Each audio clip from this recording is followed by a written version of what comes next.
world of cinema is littered with forgotten greats. Cinematic masterpieces that at the time of their theatre release were overlooked, but then found a new lease of life on cable, video store rentals, and now home streaming.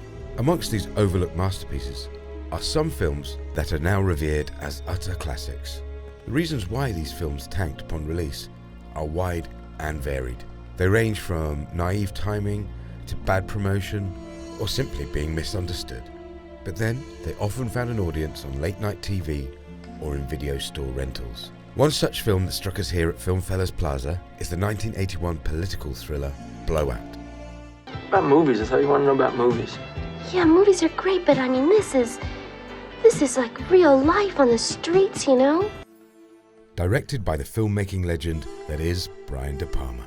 Starring John Travolta, Nancy Allen, and the always brilliant, but truly frightening in this, John Lithgow. So let's look at Blowout and discuss why we here at FilmFellas believe you should check out this forgotten great. In the movie, John Travolta plays Jack Terry, a sound recordist, who is tasked with producing a range of audio wild tracks for a slasher B-movie that he is working on.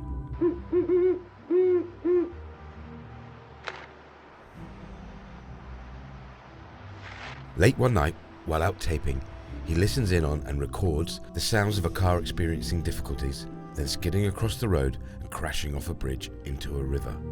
He gallantly jumps into the water to aid the crash victims. He succeeds in rescuing Sally, played by Nancy Allen, from the car, but the other passenger is already dead, a governor intending to run for president.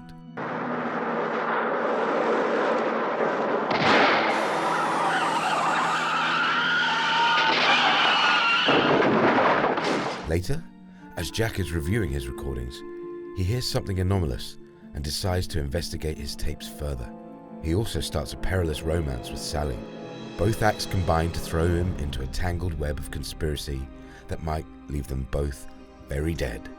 As his paranoia deepens, we constantly and repetitively revisit the recordings he made.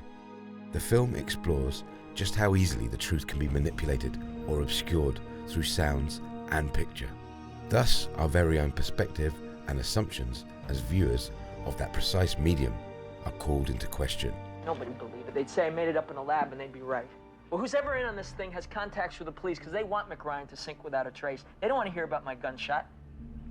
Meta or what? More on that later. In short, it's a political thriller of the highest order.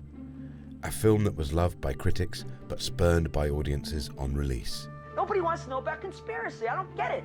And now you know what the movie is about. Here are 3 reasons why you should check out this film. Prior to Blowout's release, the world had seen several highly controversial incidents that led to a huge amount of political conspiracy theories.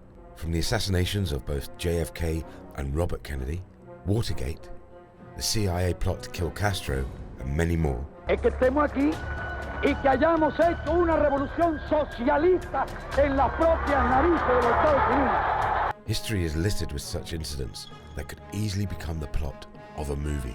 None more so than what is famously known as the Chappaquiddick incident. This occurred in 1969 when Senator Edward Kennedy was driving Mary Jo Kopechne back to her hotel in Katama from a party on Chappaquiddick Island. Kennedy took a strange route on his way to the ferry, saying he accidentally made a wrong turn onto a dirt road leading to a 1-lane bridge, where the incident occurred. So far so familiar, no? His car mysteriously skidded off the bridge into Pucha Pond. Kennedy managed to swim free and always maintained that he tried to rescue Kopechne from the submerged car, but that he could not. Here is when it becomes even more suspect. Kennedy then left the scene of the crash, and the accident was not reported by him to police until after 10 a.m. Saturday morning. Meanwhile, a diver recovered Kopechne's body from Kennedy's car shortly after 9 a.m. Saturday, an hour before it was reported. This led to a great deal of controversy for Kennedy and became national news and the primary reason why he did not run for president in the 1972 and 1976 elections. In De Palma's film, it's the politician who dies and his female passenger who survives, so putting a spin on the real-life event, whilst adding a believable cover-up, post-accident plot. I would like you to forget about her. What went against De Palma's Blowout, however, was that the movie landscape at the time was now looking to more positive cinema releases. If Blowout had been released in the 70s, it would certainly be regarded in the same breath as All the President's Men. There's been a break-in at Democratic headquarters. They were bugging the place. Woodward, Bernstein, you're both on the story now. Don't get up. And other political thrillers of the time, such as The Parallax View. We're in the business of reporting the news, not creating it. Blowout, however, remains a magnificent combination of pure entertainment and provocative topical drama. The film's very title is a clear nod to Antonioni's hip, enigmatic 1966 thriller, Blow Up. I thought you were supposed to be in Paris. I am. And indeed, the plot hooks of both are virtually identical. An incident is captured via technology, which is then obsessively pored over and investigated. Although in the earlier film, it was a photograph that was the evidence, not a sound recording. The elevator pitch for this film would be along the lines of, it's a combination of Blow Up and Coppola's classic The Conversation, with a knowingly overt nod to the Chappaquiddick incident. The resulting brew gives you a heady and highly believable thriller that will have you on the edge of your seat until the final reel. There's still loose ends, witnesses. The girl, I've decided to terminate her. Terminate her. Terminate her. Along with the likes of Coppola, Spielberg, Scorsese, Lucas, Milius, and Schrader, Brian DePalma was part of what was known as the New Hollywood. He cast Robert De Niro in his first credited feature, 1968's Greetings, a film about draft dodgers, but he would score his earliest hit with the film adaptation of Stephen King's classic, Carrie. If I concentrate hard enough, I can move things. Starring Sissy Spacek, which would also feature Blowout stars Travolta and Allen. In fact, De Palma would go on to marry Allen. De Palma would make such classics as Dressed to Kill, Scarface, Say hello to my little friend! The Untouchables, Carlito's Way, and the first Mission Impossible film. His career is littered with hits, but also some very underrated misses, like Blowout, and the film adaptation of Tom Wolfe's classic, The Bonfire of the Vanities. The Guardian's review of Blowout sums the film up perfectly.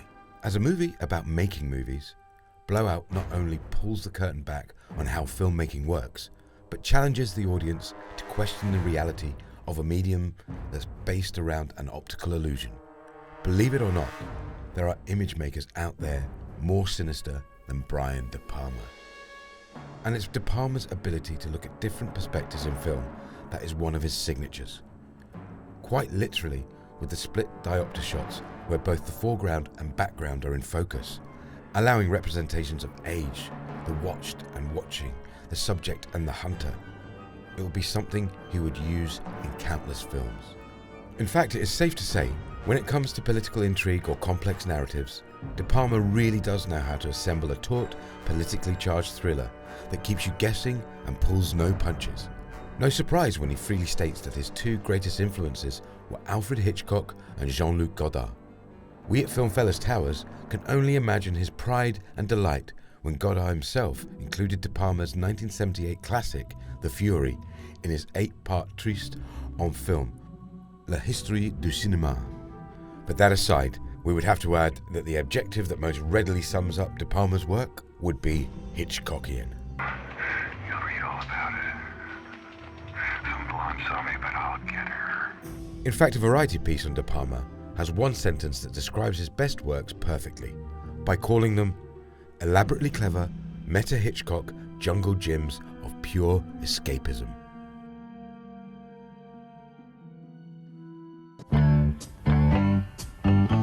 Well, here we are again.